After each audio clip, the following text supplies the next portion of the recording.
Clear sir? এই ভদ্রলোক দেখেন ড্যানিয়েল কাহনেম্যান, উনি একজন বিখ্যাত নোবেল পুরস্কার প্রাপ্ত মানুষ। ওই যে গেঞ্জিটাতে $2400 বিক্রি হলো কেন? এই গবেষণা থেকে দেখা যায় মানুষ যা কিনে এর 90% কিনে ইমোশনাল কারণে। কি কারণে? ইমোশনাল কারণে। আমরা অনেকেই ভয় পাই, খালি বলি যে আমার প্রোডাক্টের দাম বেশি, মানুষ কিনতে চায় না, প্রোডাক্ট প্রাইস এই সেই। ভাই ভুয়া কথা।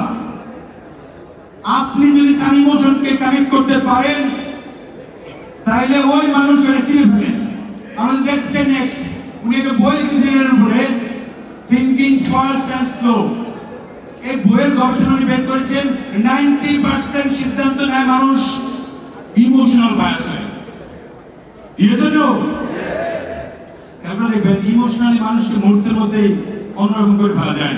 এই যে এবার কয়েকদিন আগে সাহেদ আব্দুল্লাহ কি দেখেছে,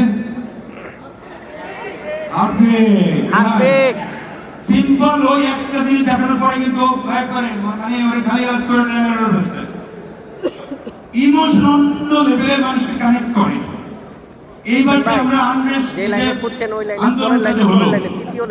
বাংলাদেশের আপামর জনসাধারণ প্রত্যেকে যে নামলো, আমি আমার 16 তারিখ থেকে 4 তারিখ থেকে 4 আগস্ট ওই দিন আমি আমার ছেলেকে নিয়ে নেমেছি, আমার মিসেসকে নিয়ে নেমেছি। আরো আগে পারেন হোসেন ভাই, আরো আগে পারেন, আরো আগে পারেন। আলাদা করে এবার ডাইন পাশে দেখেন, ডাইন পাশে, ডাইনে। কেন? হোসেন ভাই ডাইনে। ইমোশনাল কানেকশন হয়। বসেন বসেন। কারণ কষ্ট হয়েছে আউটসাইডের ওই ছবি দেখতে, কষ্ট হয়েছে মুগ্ধর ছবি দেখতে, কষ্ট হয়েছে যখন একজনকে ইয়ে থেকে ফেলে দিয়েছে ট্যাঙ্ক থেকে, এটা নিতে পারি নাই, ঘুম আসে নাই। এই যে জায়গাটা ইমোশনাল কারণে আজকে সারা বাংলাদেশের মানুষ স্বৈরাচারকে পতন করে দেশ ছেড়ে পালানোর ব্যবস্থা করেছিল। সেম থিং, ইমোশনাল বিষয়টা প্রত্যেকটা জায়গায় কাজে লাগে। আপনি আপনার ব্যবসার মধ্যে ইমোশনকে কোথায় কানেক্ট করতে পারেন সেই বিষয়টাকে আপনার কাজে লাগাতে হবে। এই জন্য আমরা নেক্সট যেতে চাই। আমরা